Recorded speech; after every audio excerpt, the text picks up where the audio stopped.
Hello and welcome to the channel, guys. It's Irad, and in today's video we're going to talk about Starfield Shattered Space. Should you get Starfield Shattered Space if you have Starfield but you do not have the collector's edition? Well, that's what we are going to be discussing.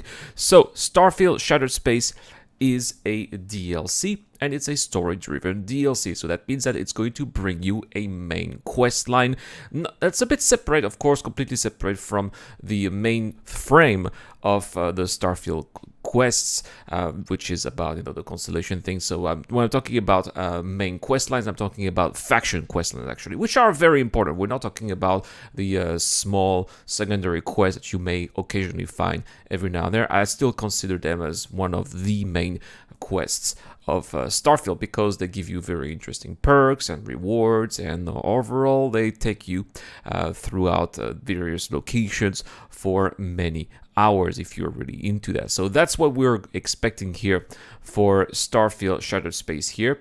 And the quest line is for House Va'ruun. House Va'ruun is one of the main houses, the main factions of Starfield, which was missing from the base game. And obviously the reason why it was missing from the base game was because they originally at Bethesda had plans for this DLC, because it was already sold right from the beginning. When Starfield was out, we already knew that the first DLC would be called Shattered Space, and so that was the plan all along. Reserve House Va'ruun for its own DLC with its own specificities. And this is really the interesting thing here with Starfield Shattered Space, is that it offers more of the same, right?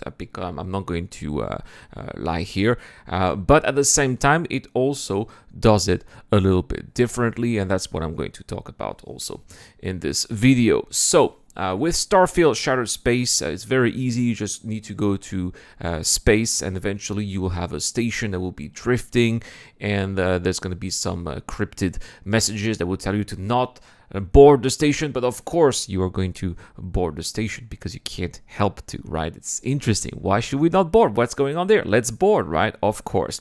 And this eventually takes you to the planet where House Va'ruun is located, and more importantly, the city of Dazra, which Andreja, one of the characters of the base game, mentioned if you eventually develop some kind of relationship with her. She's from there, so we're going to her home planet and her home city at the same time. Over there, you're going to see that the whole city is destroyed, which I think is a convenient way for Bethesda to introduce a city without necessarily building the city like they did with New Atlantis, or what they did with Aquila City as well, right? It's more like the outskirts of Dazra, because the main city was conveniently destroyed by some kind of giant catastrophe. And so that's what the main quest here of this DLC is centered about. What is this catastrophe? What happened? And what are the reasons of this catastrophe, as well as the aftermath, right? The decisions that you're going to be making will also matter throughout the progression of your quest in this DLC. And that's something that I really like, right? Having choices that in which you have to really weigh in the pros and the cons. It's not something that's always easy, but it's something that's mentally challenging, and that's something that I like. Another thing that I liked also with the DLC, as I mentioned, is that some of the features are the same but different at the same time. And what I mean by that is the way that the NPCs are fighting you here.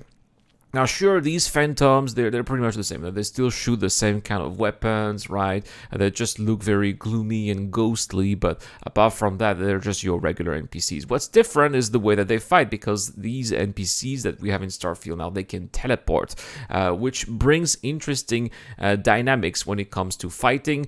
Especially, they like to teleport really close to you sometimes, so this really encourages you to use melee weapons. And I gotta be honest with you guys, over 100 hours of Starfield, I have never used melee weapons until now, so that was a very fresh way here to approach combat in the game, in my opinion. Something that I have thoroughly enjoyed, right? Developing new skills, developing new abilities as well, in order to be as effective as possible with these enemies. That's pretty cool here. The other thing that I liked also is just how the planet, it's actually a moon, is made, right? It's 100% handcrafted. There is no procedural generation here, unlike all of the other planets that were made for Starfield. That was one of the main elements of criticism towards Starfield, is that everything felt bland and boring because it was all procedurally generated here. Not the case here. The map where Desra is located, I'm not talking about the rest of the planet, which is procedurally generated, but I'm talking about the map where Desra is located, which has a lot of things happening here, lots of things going on. And that's a very welcome change. All of the DLC takes place on that map also, so you don't need to go on other places on the planet. You don't need to leave the world, actually. So that's actually one of the negatives I'll talk about a little bit later. But overall, it looks very unique. It's totally unlike anything that we've seen in the game so far, and I hope that we can see more content like that in the future for Starfield, right? We already got the 1,000 planets on the 100 different star systems, and that's great, but having handcrafted content like this is something that I would like to see more in future content. Now, it's not all positive, of course, in Starfield Shattered Space. As I said, right, we don't go to space, and I think that this is a wasted opportunity. Just at the very beginning, there's the approach of going to that station that drifts, and that's basically it. I wished that there were somehow some ways to fight in space. They're not using, for example, the zealots, the Varun zealots, and I think that this is also unfortunate.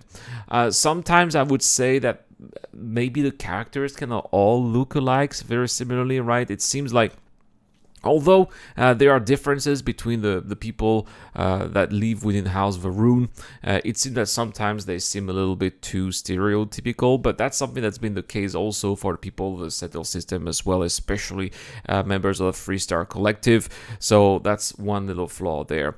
Overall, I've been enjoying Starfield Shattered Space. Is it for everyone? Not really, right? Because if you have not enjoyed Starfield, the base game, you are not going to be enjoying Shattered Space. So let's be honest here. It doesn't change how the game works. It doesn't revolutionize anything. We still have the loading screens, for example, right? The characters still look the same.